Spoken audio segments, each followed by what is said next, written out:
उज्यालो radio नेटवर्कसँगै उज्यालो online र mobile एप्लिकेशनबाट एकसाथ प्रसारण भइरहेको नेपाल दर्पणमा साथी मल्लिका थापासँगै भोजेन्द्र बस्नेतको नमस्कार।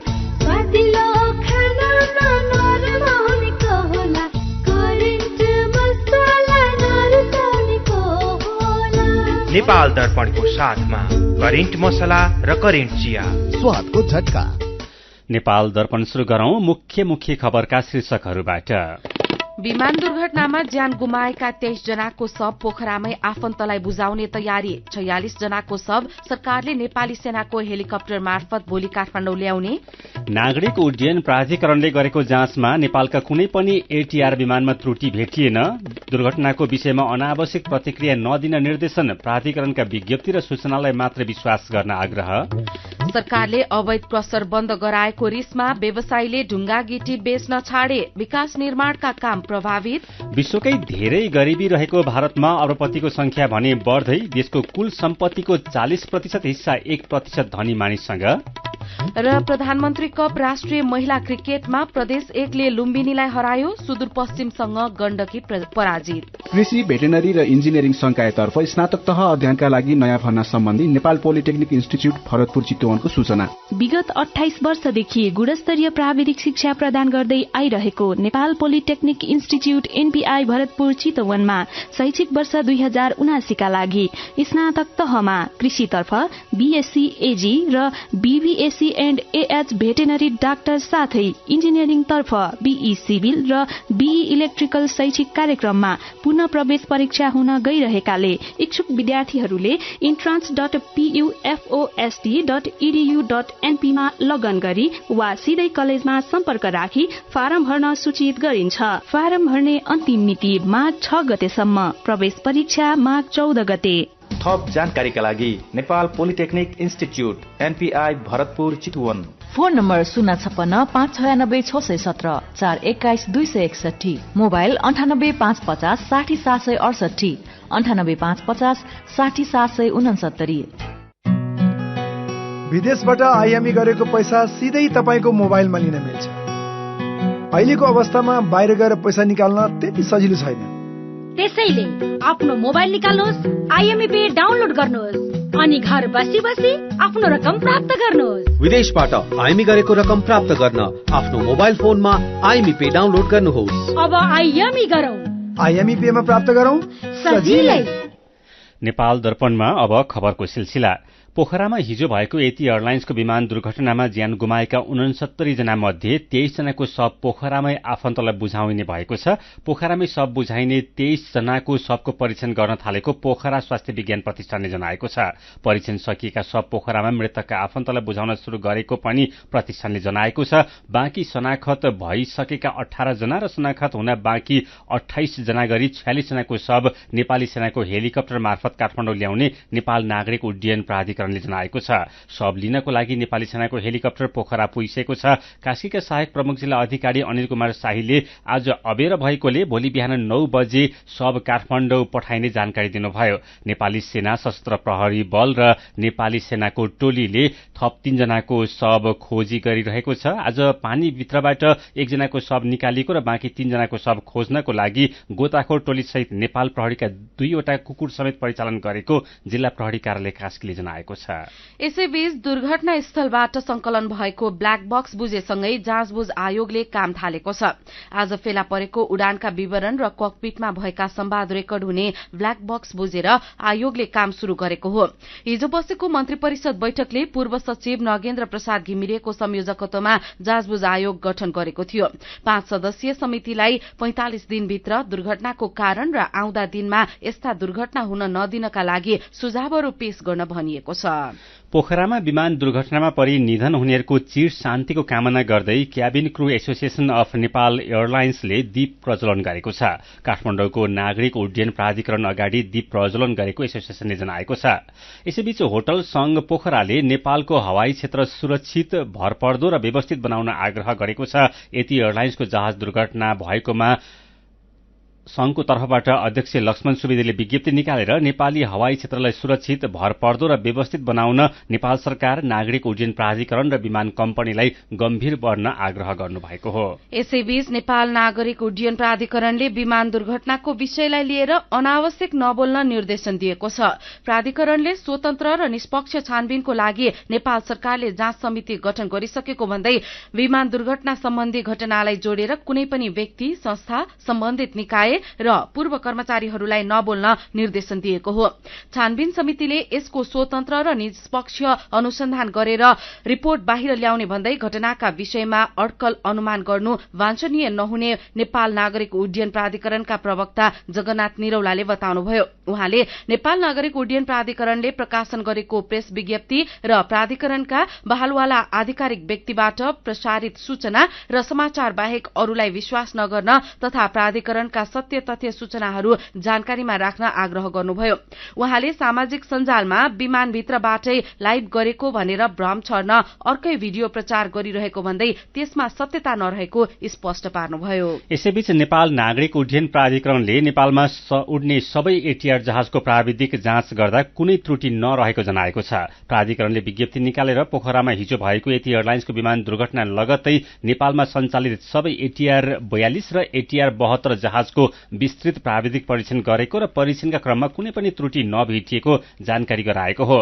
नेपालका सबै वायु सेवा कम्पनीबाट नियमित उडान योग्यताका लागि चाहिने दैनिक परीक्षण, उडान पूर्व गरिने परीक्षण, निश्चित अन्तरालमा गरिने परीक्षण जस्ता कामहरू अन्तर्राष्ट्रिय नागरिक उड्डयन संगठनको मापदण्ड र सिफारिश तथा वायुयान निर्माता कम्पनीको मापदण्ड अनुसार हुने गरेको समेत विज्ञप्तिमा उल्लेख छ। दुर्घटना लगत्तै हिजो बसेको मन्त्री परिषदको बैठकले सबै जहाजको परीक्षण गर्न प्राधिकरणलाई निर्देशन दिएको थियो।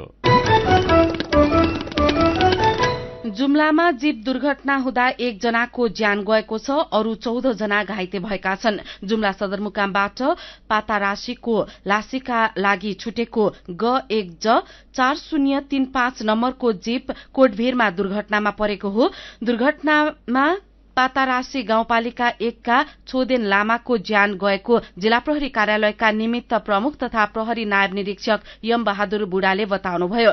दुर्घटनाका घाइतेको कर्णाली स्वास्थ्य विज्ञान प्रतिष्ठान शिक्षण अस्पतालमा उपचार भइरहेको प्रहरीले जनाएको छ। यस्तै कपिलवस्तुको वाडगंगा नगरपालिकामा सिलिण्डर विस्फोट हुँदा 1 जनाको ज्यान गएको छ। वाडगंगा नगरपालिका 9 कपिलधाममा चलिरहेको मेलामा बेलुन फुलाउने सिलिण्डर विस्फोट हुँदा स्थानीय 65 वर्षका नासिर मोहम्मदको घटनास्थलमै ज्यान गएको इलाका प्रहरी कार्यालय पिपराका प्रहरी निरीक्षक दीपक बाबु केसीले बताउनुभयो। स्थानीय थारू कल्याणकारी सभाले थारू मेला आयोजना गरेको थियो।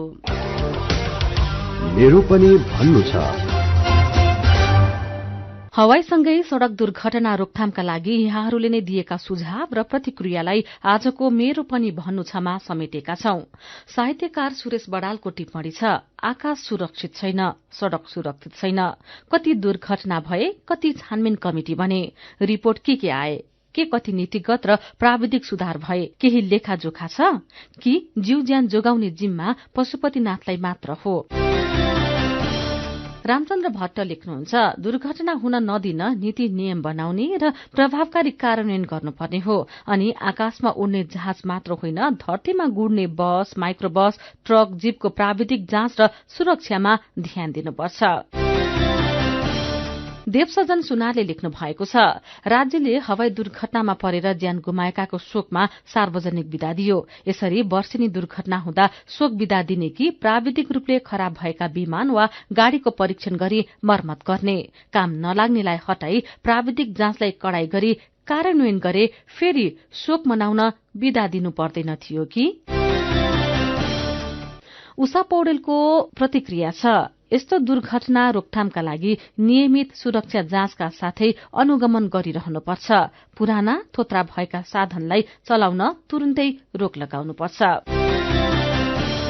रूपेश राज पटेल र दीपक शर्माको सुझाव छ दुर्घटनाको जोखिमका हिसाबले नेपाल अगाडि नै देखिन्छ। दुर्घटना रोकथामका लागि चालक, pilot, engineer, air traffic control लगायत सबैलाई समय सापेक्ष तालिम दिनुपर्छ। अन्तर्राष्ट्रिय प्रचलन र राष्ट्रिय आवश्यकता हेरेर उपयुक्त नीति नियम बनाई कार्यान्वयन गर्नुपर्छ।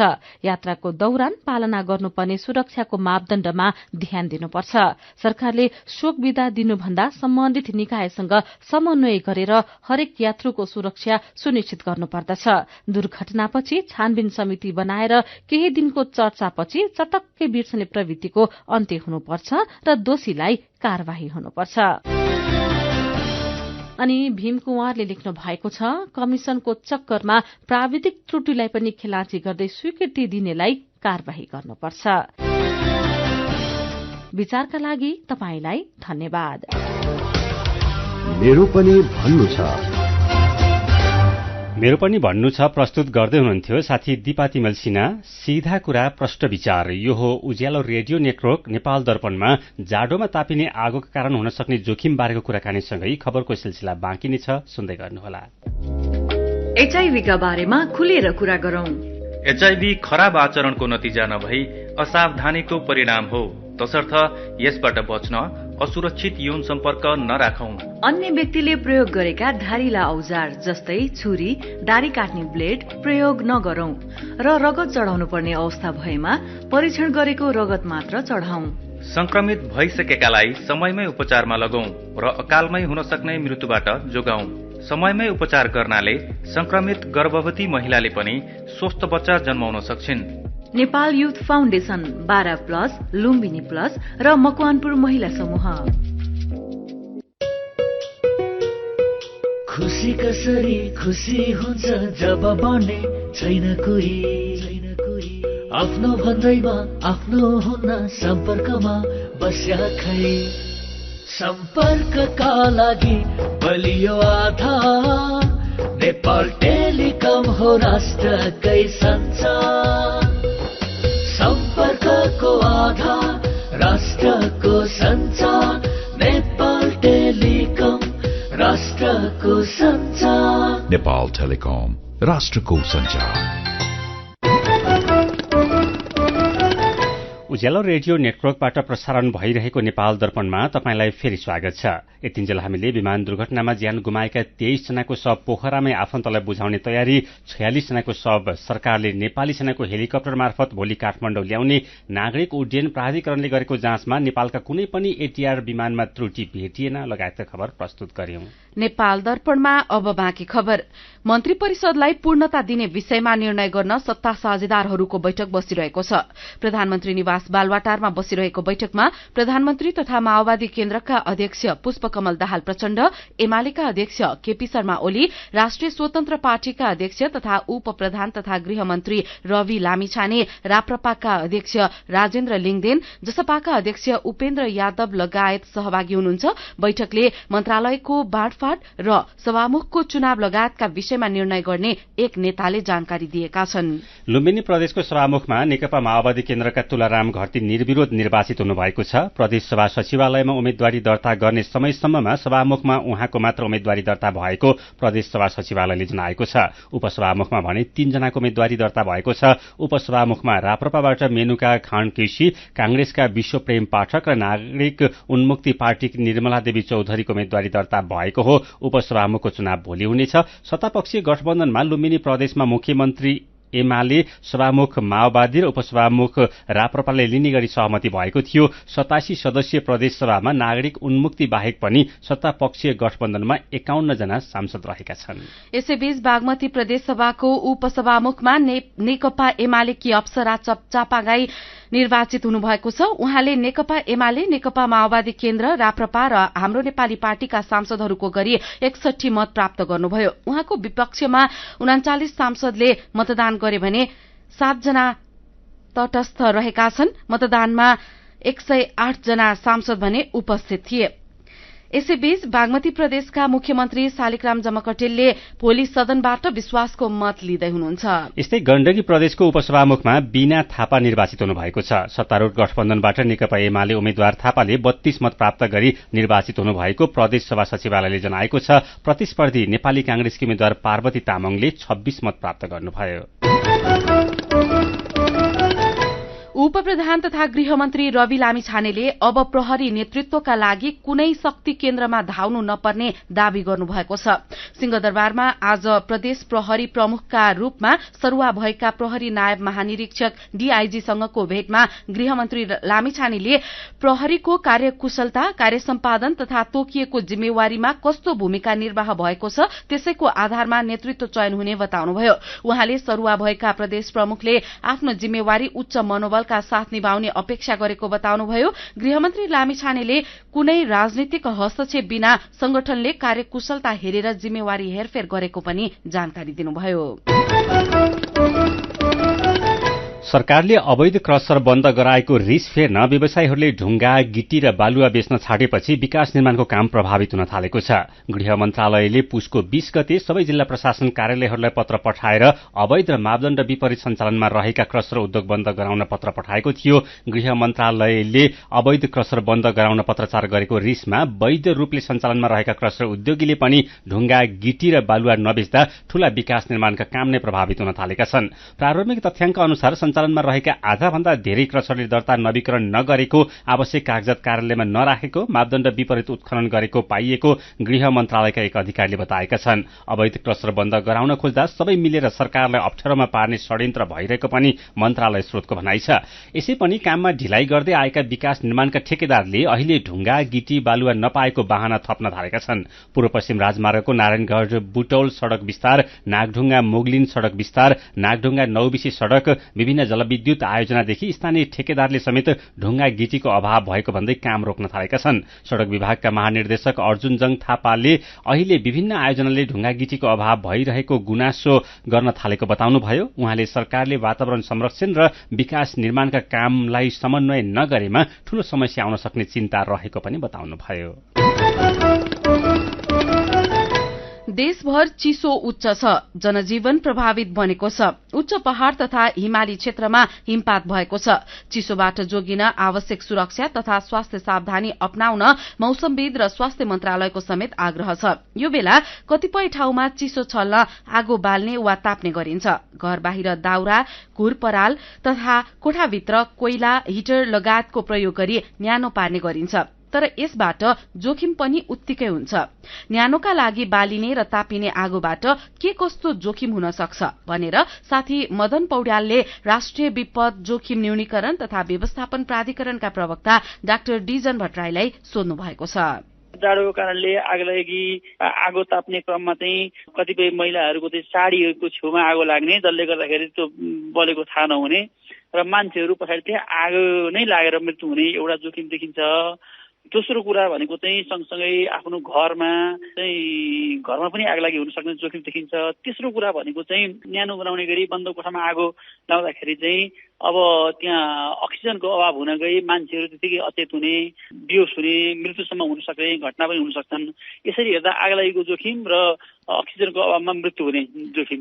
अब यस्ता जोखिम, यस्ता क्षति न्यूनीकरण गर्नका लागि कस्तो सावधानी अपनाउनु पर्छ अथवा मानवीय व्यवहारहरू चाहिँ कस्ता हुनुपर्ने हो त? मूल रूपमा त यसमा जनचेतना नै अभिवृद्धि गर्ने प्रमुख कुरा हो। जनता जति सजग हुँदै हुनुहुन्छ, सचेत हुनुहुन्छ, त्यति नै यस्ता घटना गर्छन्। दोस्रो कुरा चाहिँ हाम्रो जस्तो देशमा जहाँ गरिबी छ होइन, अब सामान्य एकदम कमजोर आर्थिक अवस्था छ अनि हामीसँग आगोको विकल्प, राम्रो न्यानो लुगाहरू नहुँदा आगोको विकल्प नभएको अवस्थाले गर्दाखेरि चाहिँ जोखिम बढाएको छ। त्यसकारणले सँगसँगै एउटा जनचेतना अभिवृद्धि गर्नुपर्छ भने अर्को चाहिँ मान्छेको जीवनस्तर उठाउने गरीका अन्य धेरै कार्यक्रमहरू पनि यसमा जोड्नुपर्छ। जसले चाहिँ न्यानो पार्नका लागि कोठामा चाहिँ विभिन्न विद्युतीय सामग्री चलाउनुहुन्छ होला अथवा चाहिँ तराई क्षेत्रमा हेर्ने हो भने घुरहरू बाल्ने, जलाउने, दाउरा बाल्ने गरिन्छ। यो कसरी अलिकति सचेत भएर बाल्ने त यो बेला? विशेष गरी विद्युतीय सामग्रीहरूले त ठुलो ज्यानकी जोखिम गराउँदैनन्। कहिलेकाहीँ विद्युत सर्ट भयो भने मात्रै मान्छेको मृत्यु हुन्छ। तर विशेष गरी घुरहरू बाल्ने काम गर्दा अथवा त्यस्तो गर्दाखेरि चाहिँ कोठाभित्र चाहिँ अक्सिजनको अभाव हुँदो रहेछ र मान्छेको मृत्यु हुँदो रहेछ। अर्को त दम लगायतका विभिन्न श्वास प्रश्वास समस्याहरू पनि यसले सिर्जना हुन्छ। बन्द कोठाभित्र आगो नबालौँ होइन, आगो पनि खुला ठाउँमा आगो बालौँ। आगो बालेको छेउमा, घरको छेउमा भन्दा पनि त्यहाँ छेउमा परालहरूको अथवा आग लागि हुन सक्ने सम्भावित जोखिमहरू छन् कि छैन त्यो कुरा हेरेर आगो बालौँ। त्यो गर्न सकियो भनेदेखि चाहिँ अनि आफ्नो आगोको छेउमा बस्दाखेरि तुरुन्तै कपडा चाहिँ आगो नफल्किने कपडाहरू लगाएर मात्र चाहिँ आगो ताप्न बस्छौँ। गत वर्ष मात्रै पनि आगो चाहिँ महिलाको सारीबाट आगो सल्केर गएर धेरै महिलाहरू चाहिँ यो जाडोको मौसममा चाहिँ ज्यान गुमाउनु भएको हामीसँग चाहिँ एकदम तितो इतिहासहरू छन्। त्यस कारणले गर्दा विशेष गरी महिला दिदीबहिनीहरूले चाहिँ उहाँहरू अलिक विशेष आफूले लगाएको पहिरनप्रति पनि सचेत भइदिनु होला भन्ने मेरो अनुरोध छ। हो, तत्काल चाहिँ समस्या भइहाले कहाँ सम्पर्क गर्ने, थप क्षति हुन नदिन? आगलागीबाट हुन सक्ने क्षतिलाई न्यूनीकरण गर्नको निम्ति, थप क्षति नहुनको निम्ति सबैभन्दा पहिले चाहिँ त्यहाँको स्थानीय प्रहरी र स्थानीय तह, त्यहाँको नजिकका जनप्रतिनिधिहरू र प्रहरी नै सबैभन्दा पहिले उहाँहरूलाई सम्पर्क गर्ने र उहाँहरू मार्फत चाहिँ प्रहरी परिचालन हुने अथवा दमकलहरू आउने अथवा जिल्लाको सुरक्षा निकायहरू परिचालन गर्ने भन्ने कुरा चाहिँ उहाँहरूले वस्तुस्थितिलाई हेरेर चाहिँ व्यवस्थापन गर्नुहुन्छ। सबैभन्दा पहिले नजिकको प्रहरी वा स्थानीय पालिकामा अथवा वडाध्यक्षहरू जनप्रतिनिधिहरूलाई खबर गर्नुपर्छ। उहाँ हुनुहुन्थ्यो राष्ट्रिय विपद जोखिम न्यूनीकरण तथा व्यवस्थापन प्राधिकरणका प्रवक्ता डाक्टर डिजेन भट्टराई। नेपाल दर्पणमा खबरको सिलसिला बाँकी नै छ, सुन्दै गर्नुहोला। विगत 22 वर्षदेखि कृषि र भेटेरिनरी शिक्षाको अर्को नाम Himalayan college of agricultural sciences and technology HICAS. दक्षिण एसियाकै सार्वजनिक निजी साझेदारीमा सञ्चालित पहिलो विशुद्ध कृषि तथा भेटेरिनरी कलेज दक्ष तथा अनुभवी प्राध्यापकहरूद्वारा अध्यापन गराइने। हरेक वर्ष सर्वोत्कृष्ट नतिजा ल्याउन सफल स्नातकोत्तर तह समेत अध्यापन हुने यस हिकास्ट कलेजमा बीएससी अनर्स एग्रिकल्चर र BVSc and AH veterinary doctor स्नातक तहमा केही कोटा खाली भएकोले इच्छुक विद्यार्थीले interns.pufost.edu.np मा लगइन गरी वा सिधै कलेजमा सम्पर्क राखी फारम भर्न सूचित गरिन्छ। फारम भर्ने अन्तिम मिति माघ 6 गते, नियमित दस्तुर र दोब्बर दस्तुर तिरेर माघ 9 गतेसम्म। सम्पर्क Himalayan college of agricultural sciences and technology HICAST, Kirtipur, Kathmandu. Phone 01 590 61 89, mobile 98 43 49 92 61, 98 40 051 550। Website www.hicast.edu.np। मेरा छोराछोरीको सपना अन्तर्राष्ट्रिय स्तरको उच्च शिक्षा। म पनि यस्तै चाहन्छु। मलाई विश्वास छ हाम्रो सपना र चाहनालाई पूरा गर्छ नेपाल जापान सेवा सेन्टरले। हजुर, उच्च शिक्षाको लागि जापानको जुनसुकै सिटीमा अध्ययन गर्न र जापानिज भाषा सिक्नको लागि हामी तपाईको साथमा छौं। सम्पर्क Nepal Japan Sewa centre, Nagpokhari, Kathmandu. Phone number 44 28 242 44 28 242। Come once, you will certainly be benefited. थोरै बचत धेरै कायदा, बीमाका छन् फाइदा। सरकारी स्वामित्व र बीमाको क्षेत्रमा विश्वसनीय नाम राष्ट्रिय बीमा संस्थान। जीवन बीमाका लागि आजै राष्ट्रिय बीमा संस्थान रामशाहपथ, काठमाडौँ वा नजिकैको शाखामा सम्पर्क गरौं। उज्यालो रेडियो नेटवर्क मार्फत देशभरिका विभिन्न एफएम स्टेशन तथा उज्यालो अनलाइन र मोबाइल एप्लिकेशनमा प्रसारण भइरहेको नेपाल दर्पणमा तपाईंलाई फेरि स्वागत छ। अब बाँकी खबर। राष्ट्रिय शोकका कारण 25औं राष्ट्रिय भूकम्प सुरक्षा दिवस सरकारले सांकेतिक रूपमा मनाएको छ। काठमाडौँ महानगरपालिकाले भूगोल पार्कमा बनाएको भूकम्प स्मृति स्मारकमा गृहमन्त्री रवि लामिछानेको उपस्थितिमा आज कार्यक्रम गर्ने तयारी गरेको थियो। तर हिजो बिहान काठमाडौँबाट पोखरा उडेको यति एयरलाइन्सको विमान पोखरामा दुर्घटनामा परेपछि आज सरकारले सार्वजनिक विदा दिएका कारण स्मारकमा फूल चढ़ाएर कार्यक्रम गरिएको महानगरपालिकाका प्रवक्ता नवीन मानन्दले जानकारी दिनुभयो। विक्रम सम्मत 1990 माघ 2 गते दिउँसो 2:24 भूकम्प गएको सम्झनामा आज देशभर विभिन्न कार्यक्रम आयोजना गरी 25औं राष्ट्रिय भूकम्प सुरक्षा दिवस मनाउने तयारी गरिएको थियो। आज स्थगित गरिएको कार्यक्रम 1 हप्ताभित्र गरिने प्रचार प्रसार समितिका संयोजक एवं शहरी विकास तथा भवन निर्माण विभागका महानिर्देशक सुरेन्द्र मोहन श्रेष्ठले बताउनुभयो। प्रदेश 1 सरकारका मुख्यमन्त्री हिक्मत कुमार कार्कीले दमकमा भएको आगलागी लागि घटनाबारे स्थलगत जानकारी लिनुभएको छ। दमक 6 को नमूना बजारमा हिजो बिहान आगलागी भएको हो। मुख्यमन्त्री कार्कीले आगलागी पीड़ित व्यवसायीहरूसँग समेत कुराकानी गर्नुभएको दमक नगरपालिकाका प्रमुख रामकुमार थापाले बताउनुभयो। नमूना बजारमा भएको आगलागीमा 6 वटा पसल पूर्ण रूपमा क्षति भएको र अरू 3 वटा पसलका सबै सामान जल्दा 2 करोड़ रुपियाँ भन्दा धेरैको क्षति भएको प्रहरीले जनाएको छ। यसैबीच आगो लगाएको आरोपमा प्रहरीले 2 जनालाई पक्राउ गरेको छ। सीसीटीभी फुटेजका आधारमा अनुसन्धान गर्दा 2 जनाले आगजनी गरेको देखिएको इलाका प्रहरी कार्यालय दमकले जनाएको छ। घटनाबारे थप अनुसन्धान भइरहेको प्रहरीले जनाएको छ। 10 वटा पालिका रहेको बागलुङमा जम्मा एउटा पालिकासँग मात्रै दमकल रहेको छ। आगलागीका घटनाबाट धेरै क्षति भए पनि बागलुङका 9 वटा पालिका अझै दमकल विहीन रहेका छन्। बागलुङ बजार पछिको दोस्रो व्यापारिक केन्द्र बुर्तिवाङ, विकासोन्मुख शहर गलकोट र कुसिसेरा बजारमा समेत दमकलको पहुँच पुग्न सकेको छैन। गलकोट नगरपालिका, तोडपाटन नगरपालिका, जैमिनी नगरपालिका, काठेखोला गाउँपालिका, ताराखोला गाउँपालिका, निशीखोला गाउँपालिका, तमानखोला गाउँपालिका, बडीगाड गाउँपालिका र वरेङ गाउँपालिकामा दमकल छैनन्। दमकल खरिद तथा व्यवस्थापनको लागि रकम र जनशक्ति नहुँदा समस्या भएको गलकोटका नगर प्रमुख भरत शर्मा गैरेले बताउनुभयो। नवलपरासीको मध्यबिन्दु नगरपालिकाले फोहोर व्यवस्थापनबाट रोजगारी सृजना गर्दै जैविक मल उत्पादन गर्ने योजना अघि बढ़ाएको छ। नगरपालिकाले गण्डकी प्रदेश सरकारसँगको साझेदारीमा नवप्रवर्तन कार्यक्रमको पहिलो चरणको काम शुरू गरेको हो। यस कार्यक्रम अन्तर्गत पालिकामा प्रदूषण न्यूनीकरण, फोहोर व्यवस्थापन तथा जैविक मल उत्पादन कार्यक्रम सञ्चालन गरेको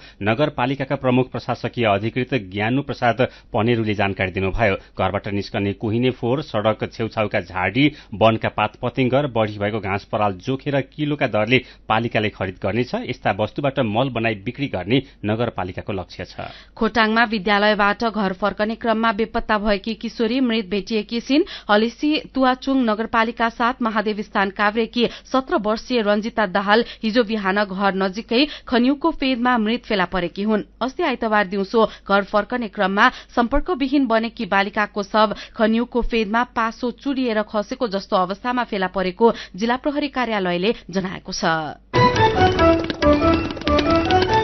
नेपाल दर्पणमा अब विदेशका खबर। भारतमा अरबपतिहरूको संख्या बढ़दै गएको छ। 3 वर्ष अघि अर्थात सन् 2020मा भारतमा 102 जना अरबपति रहेकोमा सन् 2021मा 142 र सन् 2022मा 166 जना पुगेका छन्। भारतका 1% धनी मानिससँग देशको कुल सम्पत्तिको 40% सम्पत्ति रहेको छ, जबकि आधा जनसंख्यासँग देशको सम्पत्तिको जम्मा 3% मात्रै रहेको छ। अक्सफाम इण्डियाको सर्भाइभल अफ द रिसेन्ट प्रतिवेदनका अनुसार सन् 2022मा देशका 100 जना धनी व्यक्तिसँग 54.12 लाख करोड़ भारू सम्पत्ति छ भने 10 जना धनी व्यक्तिसँग मात्रै 27.5 लाख करोड़ रुपैयाँको सम्पत्ति रहेको छ। भारतमा अरबपतिको संख्या बढ़िरहँदा 22 करोड़ 89 लाख जना मानिस भने गरिबीमा बाँचिरहेका प्रतिवेदनमा उल्लेख छ। विश्वमा सबैभन्दा धेरै गरिबी भारतमा रहेको छ। प्रतिवेदनमा प्रगतिशील कर प्रणाली नअपनाएमा असमानता थपिने उल्लेख छ। अक्सफामका अनुसार भारतमा करका दरहरू आमदानीमा आधारित छन्, तर अप्रत्यक्ष कर सबैका लागि समान हुँदा धनी झन धेरै धनी बन्दै गएको र गरीब झन धेरै गरीब बन्दै गएका छन्। अब खेल खबर। प्रधानमन्त्री कप महिला राष्ट्रिय टी20 क्रिकेट प्रतियोगितामा आज प्रदेश 1 र सुदूरपश्चिम प्रदेश विजयी भएका छन्। आजको पहिलो खेलमा प्रदेश 1 ले लुम्बिनी प्रदेशलाई हराएको छ। इटहरीमा हुस्सु लागेका कारण 9 ओभरमा झारिएको खेलमा प्रदेश 1 ले लुम्बिनीलाई 9 रनले हरायो। प्रदेश 1 ले दिएको 60 रनको सामान्य लक्ष्य पछि आएको लुम्बिनीले 7 विकेट गुमाएर 50 रन मात्रै बनायो। लुम्बिनीका लक्ष्मी चौधरीले 31 रन बनाउनु बाहेक अरू कसैले पनि दोहोरो अंकमा रन बनाउन सकेनन्। प्रदेश 1 की संगीता राईले 3 विकेट लिइन्। जितसँगै प्रदेश 1 समूह बी मा 4 अंक सहित शीर्ष स्थानमा पुगेको छ। लुम्बिनी दोस्रो स्थानमा छ। आजको दोस्रो खेलमा सुदूरपश्चिम प्रदेशले गण्डकीलाई 9 विकेटले हरायो। गण्डकीले दिएको 61 रनको लक्ष्य सुदूरपश्चिमले 11 ओभरमा मात्रै 1 विकेट गुमाएर भेटायो। उसका लागि बिन्दु रावलले नट आउट 46 रन बनाइन्। यसअघि पहिले ब्याटिङ गरेको गण्डकीका लागि सिमाना जैसीले सर्वाधिक 13 रन बनाइन्। सुदूरपश्चिमकी मनिषा चौधरीले 4 विकेट लिइन्। समूह ए मा सुदूरपश्चिम 2 अंक सहित दोस्रो स्थानमा र गण्डकी पुछारमा रहेको छ। प्रतियोगितामा 7 प्रदेश तथा 1 विभागीय गरी 8 टोलीले खेल्दैछन्। विजेताले 5 लाख र उपविजेता टोलीले 3 लाख रुपैयाँ प्राप्त गर्नेछन्। खेल खबरसँगै हामी नेपाल दर्पणको अन्त्यमा आइपुगेका छौं। आजका मुख्य खबरका शीर्षक फेरि एकपटक। विमान दुर्घटनामा ज्यान गुमाएका 23 जनाको शव पोखरामै आफन्तलाई बुझाउने तयारी। 46 जनाको शव सरकारले नेपाली सेनाको हेलिकप्टर मार्फत भोलि काठमाडौँ ल्याउने। नागरिक उड्डयन प्राधिकरणले गरेको जाँचमा नेपालका कुनै पनि एटीआर विमानमा त्रुटि भेटिएन। दुर्घटनाको विषयमा अनावश्यक प्रतिक्रिया नदिन निर्देशन। प्राधिकरणका विज्ञप्ति र सूचनालाई मात्रै विश्वास गर्न आग्रह। सरकारले अवैध क्रसर बन्द गराएको रिसमा व्यवसायीले ढुङ्गा गिटी बेच्न छाडे। विकास निर्माणका काम प्रभावित। विश्वकै धेरै गरिबी रहेको भारतमा अरबपतिहरूको संख्या भने बढ्दै देशको कुल सम्पत्तिको 40% हिस्सा 1% धनी मानिससँग। र प्रधानमन्त्री कप राष्ट्रिय महिला क्रिकेटमा प्रदेश 1ले लुम्बिनीलाई हरायो। सुदूरपश्चिमसँग गण्डकी पराजित। आजको नेपाल दर्पण सकिएको छ। प्राविधिक साथी संघर्ष विष्टसँगै हामी मल्लिका थापा र भोजेन्द्र बस्नेत पनि बिदा हुन्छौं। उज्यालोको मोबाइल एप्लिकेशन र अनलाइनमा प्रसारण भइरहेका रेडियो र अनलाइनका सामग्री भाइबरमा पनि उपलब्ध छन्। निसासिने जोखिम भएकोले बन्द कोठामा हिटर र आगो बालेर नसुतौं। नमस्कार।